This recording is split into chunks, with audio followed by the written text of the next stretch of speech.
Good morning, traders. Chris Buss here with Traders Profit Compass with your morning look at markets for Monday, May 17th. It is 6:40 as I'm starting the video.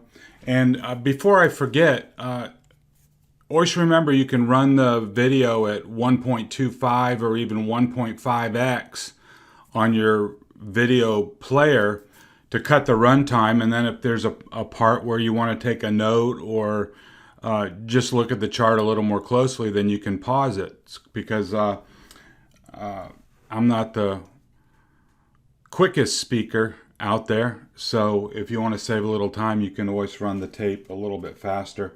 Let's take a quick look at futures. Large cap and the NASDAQ are down about 0.3%. Small caps down 0.75%.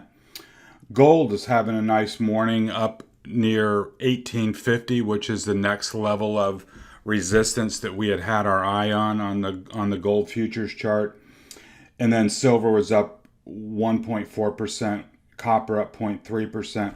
I thought it was noteworthy that on my board I have the Nikkei futures down 2%, so I thought that was significant. As far as macro today, not a whole lot. We've got Empire Manufacturing at 8:30. And then we've got the housing market index at 10 o'clock. So picking up where we left off last week, taking a look at the McClellan oscillators for the NASDAQ and NYSE, we were down here stretched at the bottom of the range at -60. We had said that that was a poor location to either stay in shorts or get in new shorts. So we had tactically scaled out of our shorts, and even if we didn't go long, some people did, depending on how active you are. Some people took tactical longs coming out of Thursday of last week, and we got a bounce. So now, as far as the oscillators go, their predictive ability now is much less. What do I mean by that? Really, this particular oscillator is only good at extremes. And you can see those extremes are marked here with the different levels. So now that we're up in the middle of the range, we could have an up day or down day today. And, this will just start to either grind its way towards the top of overbought or come back down below. Same thing with the NYSE indicator. Stretch to the downside. Good idea not to fight the oscillator. Get out of your shorts, either position long or step aside, depending on your view of the market. But here in the middle, not really anything to live or die by on this particular indicator. You got to wait till it's overextended, either to the long side or the short side. Moving on to SPY. SPY had a nice day on Friday, up 1.5%. We had a gap up here in the morning and just kept on going. We're in this prior gap from before, between 415 and 418. I showed it being about 50 cents shy of a fill, so I have it drawn like this. But now what I had been kind of looking for is for price to print a lower high. And out of this big move here, come back, at some point put in a lower high and then come back down. What would make that wrong, obviously, is if we just keep blasting through, fill this gap, break above 420, and then, we're right back at the highs. And that would prove to be yet another bear trap. A spring off of the 50 at the gold here, V-bottom recovery and then off to new highs. So we'll have to wait and see which scenario plays out. Here on the exploded view on the 30-minute chart, here we've got the gap that was left behind on the morning open that has yet to be filled. And you can see here the strong opening candle and then just a grind all the way up on Friday afternoon, not quite getting to 418. So, today let's say you didn't carry anything over the weekend, I think if price were to take out 418, go ahead and fill this gap, then move ahead to this 418.50 area, little band of resistance there. You can get long and then position for 420 and then hopefully 423. So, I mean, to me, filling that gap and breaking out would be a green light for a tactical long, and then see how far the push goes. On the downside, you're kind of here in the middle of the range. I think if you wanted to, right here at 417, if it rolls over there, certainly if it lost the bottom of this gap at 415.27, I think you could set a short there and then look for 414, 413, and then possibly that gap fill. So I think this morning, 418 and 417 are some decent pivots to work off of. If you notice on Qs, the chart looks a lot different. Why? Because the bounce has not carried it nearly as far as it has on SPY. So we're down here. This 327 is a rather big level. You can see support here, then support broke on this first bounce. 327 contained the bounce, and we came down again. Now we're back up to 327. The gold moving average equates to the 50 on the daily. So bulls want to recapture that, no doubt. They want to recapture 327. They want to recapture the 50-day moving average on the daily. So those would be important objectives. If they can't do it and price is rejected here at 327, then we come down towards 324, which is another important level because of this large volume over price bar.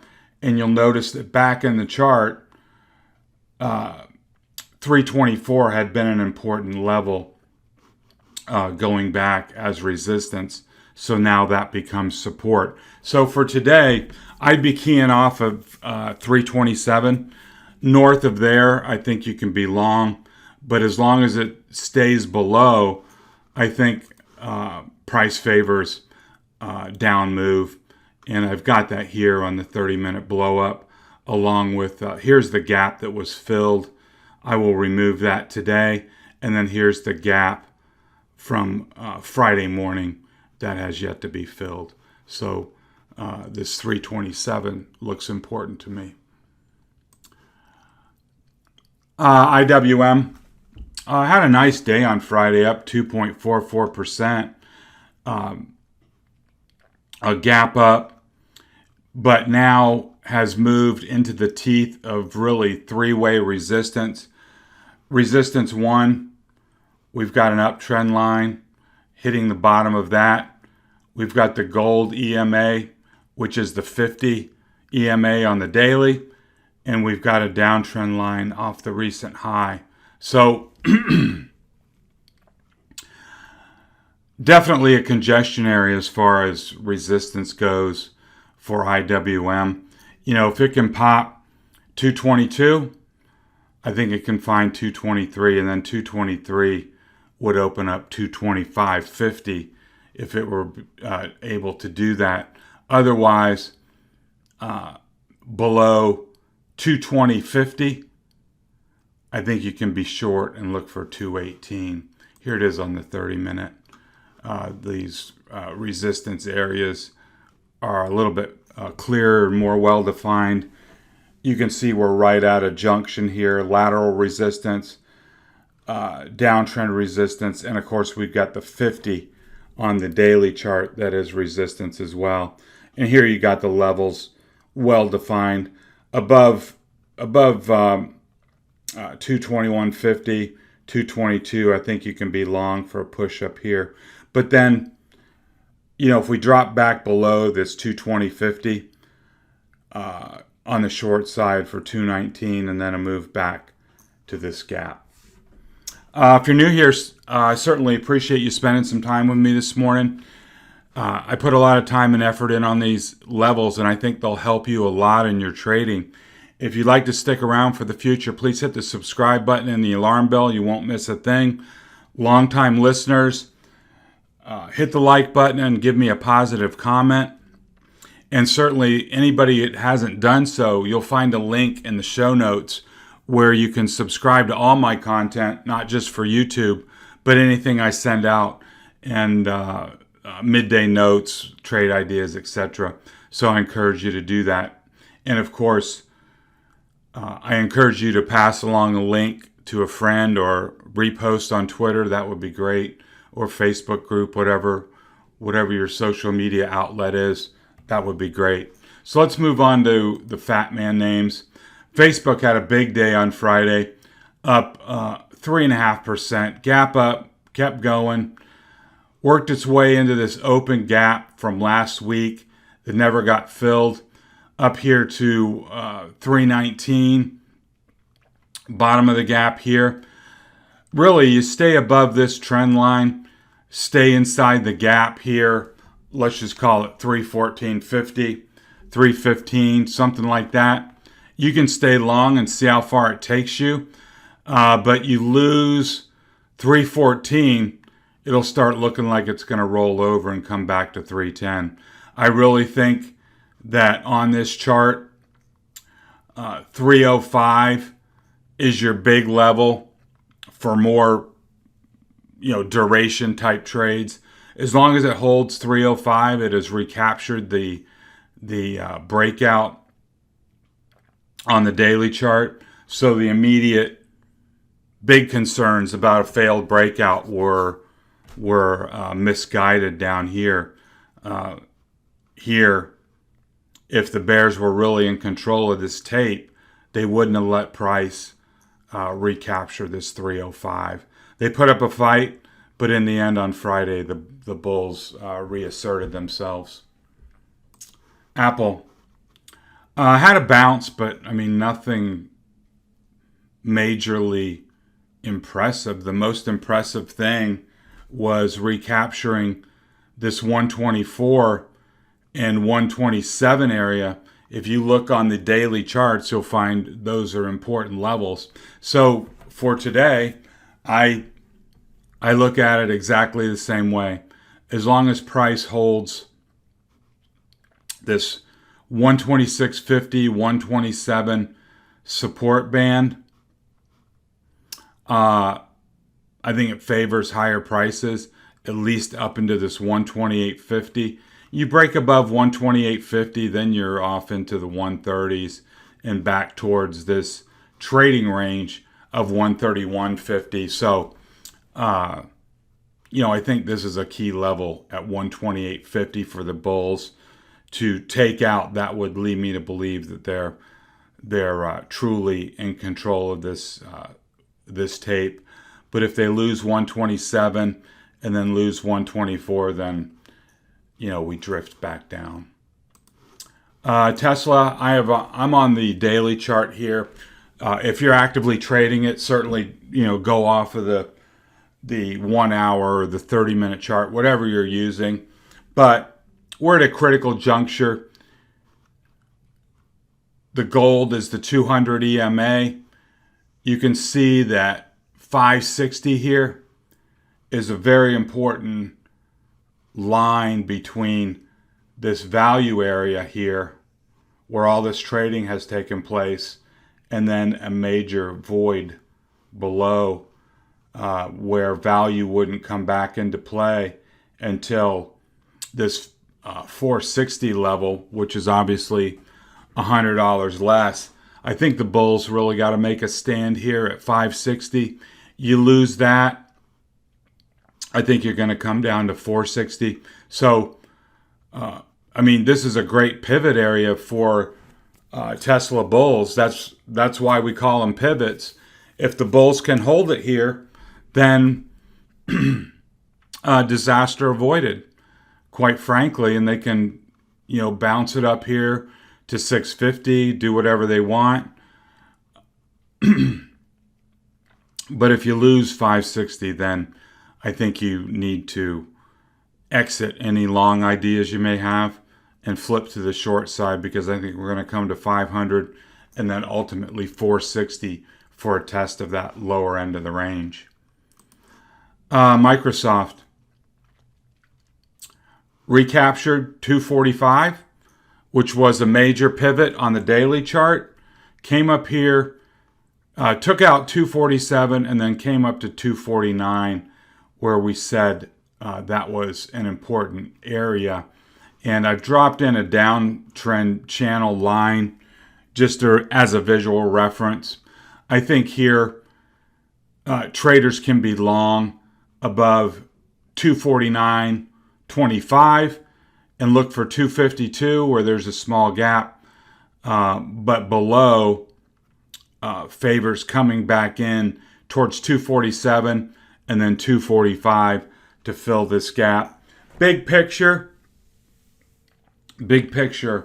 I think Microsoft is okay above 245. That's the big daily pivot on the daily chart.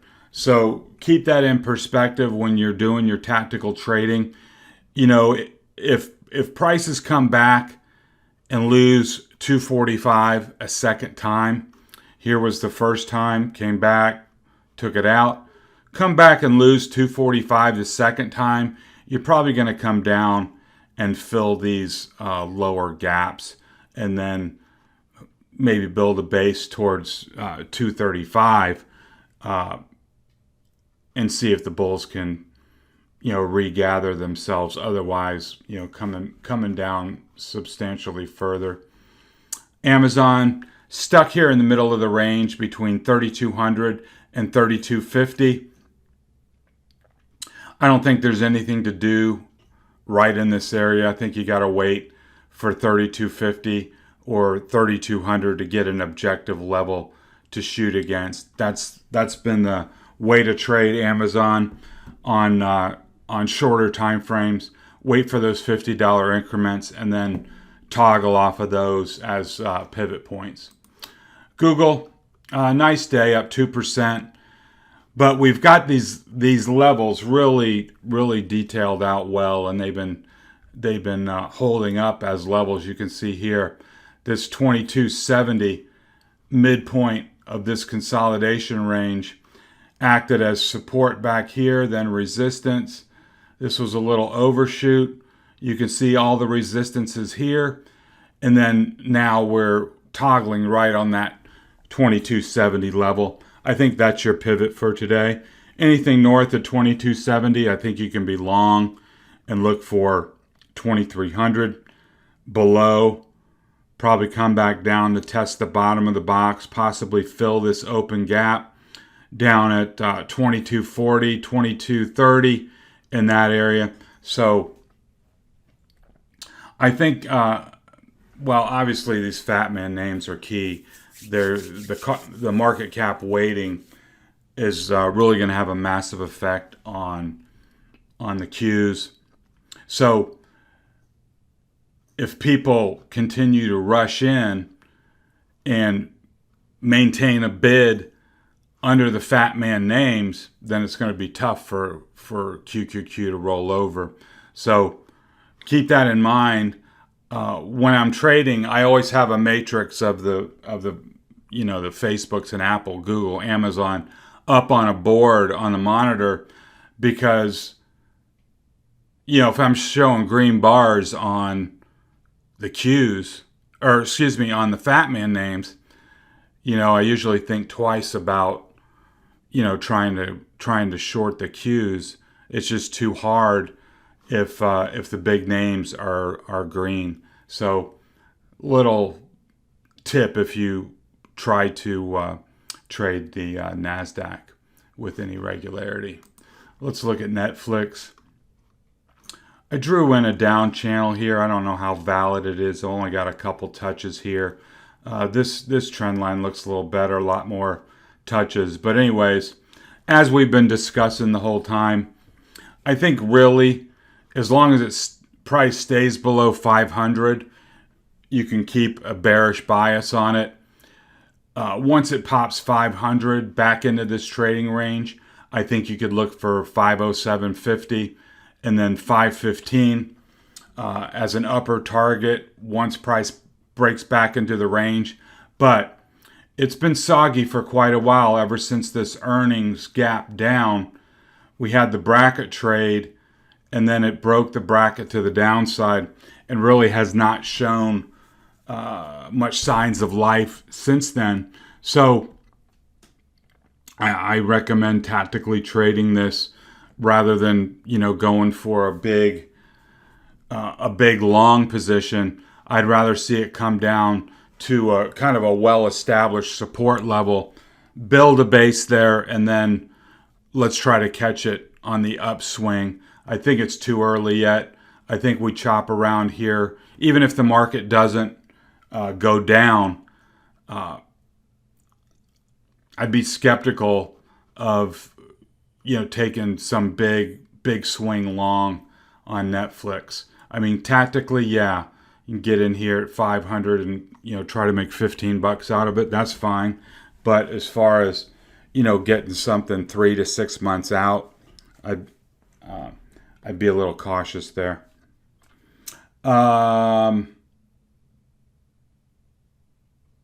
Keep an eye on gold today.